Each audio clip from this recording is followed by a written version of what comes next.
This is a very brief presentation as to why you are not a person. To understand how it all works, you first need to understand how contracts work. So a living man or a living woman can contract with another living man or a living woman. A corporation can contract with another corporation. A corporation cannot contract with a living man or a living woman, or vice versa.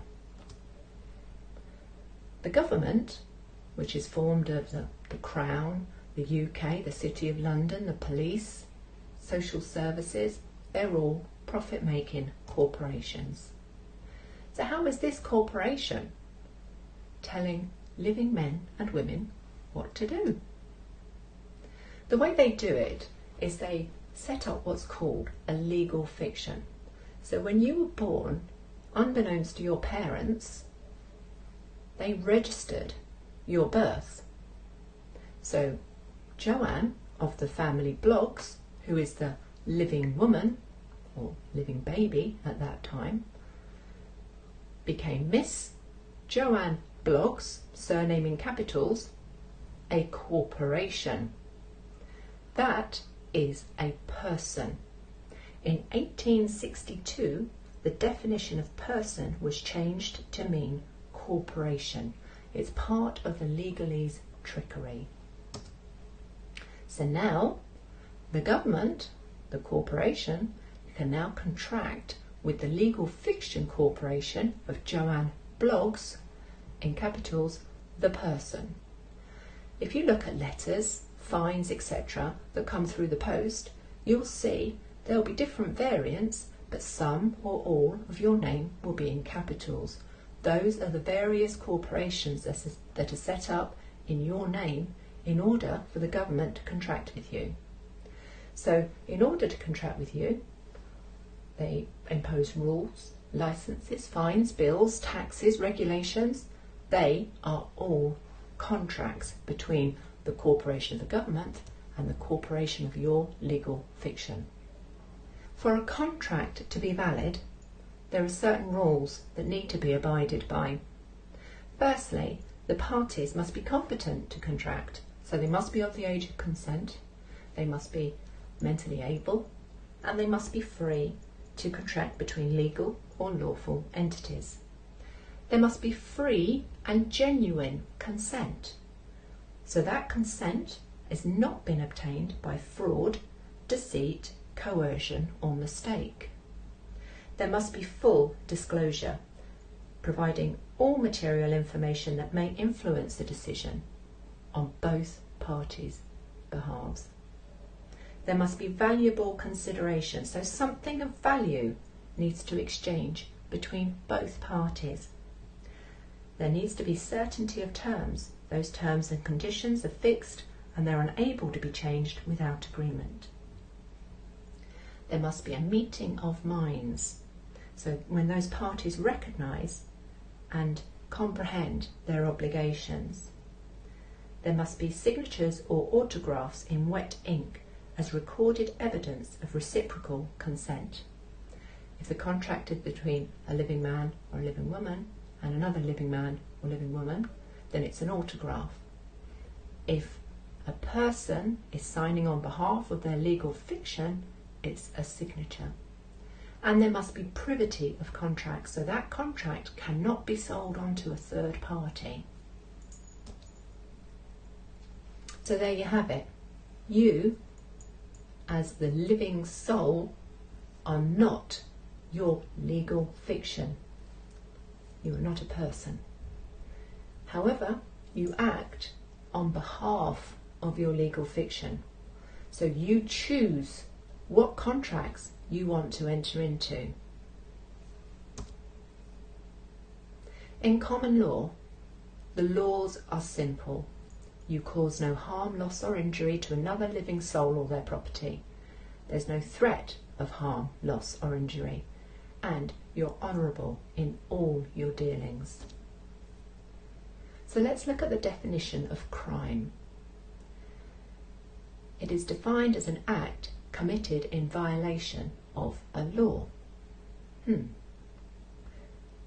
It's unlawful activity, and it's a serious offence.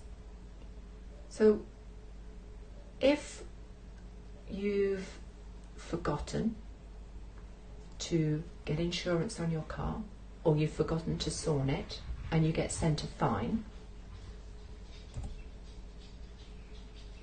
who have you caused harm, loss or injury to? It's not actually breaking a law, it's breaking a rule. Those rules only apply to persons. If you look at every single piece of legislation that's been issued by the government, by Parliament, it only applies to person. You will not find the word man or woman in there, because they cannot impose it on living souls.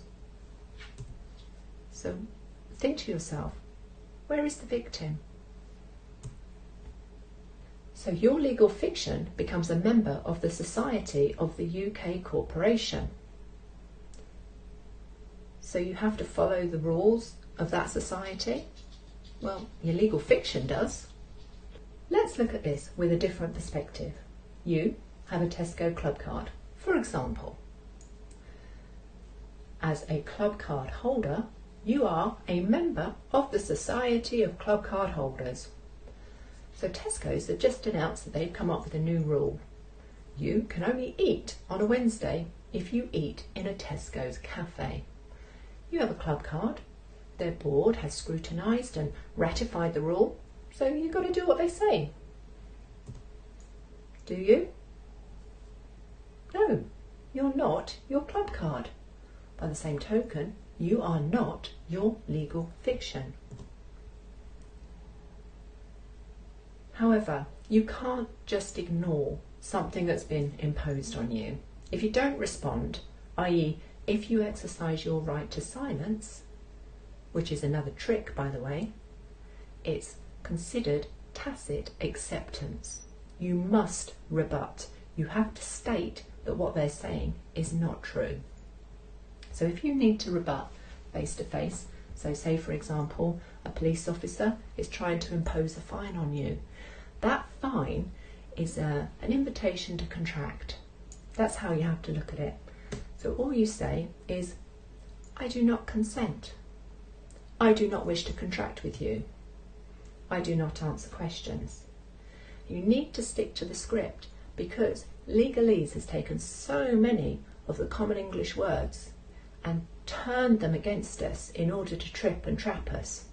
So for example, the police officer will say to you, do you understand? And that means, do you agree to stand under my authority?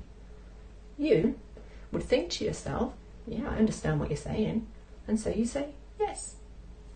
You've just contracted. You've just done what's called create joinder. You don't want to do that. So stick to the script. I do not consent. I do not wish to contract with you. I do not answer questions. That is your rebuttal, face to face. If you get something in the post, again, you need to rebut it. Do it in writing. Respond within 3 days. And you can rebut with conditional acceptance, which pretty much says, okay, you want to fine me £90 for parking in the wrong place. Prove to me that we had a contract, that I agreed to the terms of that contract. Prove to me that me, as a living man or a living woman, am liable, because actually they're fining your legal fiction, not you.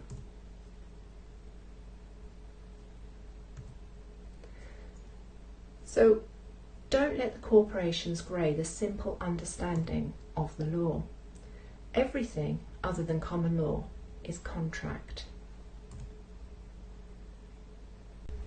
Of course, if you do actually break a law and create a victim, so you do cause harm, loss or injury or threat to another living man or woman, then you are breaking the law, and they are able to deal with you in that way. But everything else, that is contract. Thank you for listening.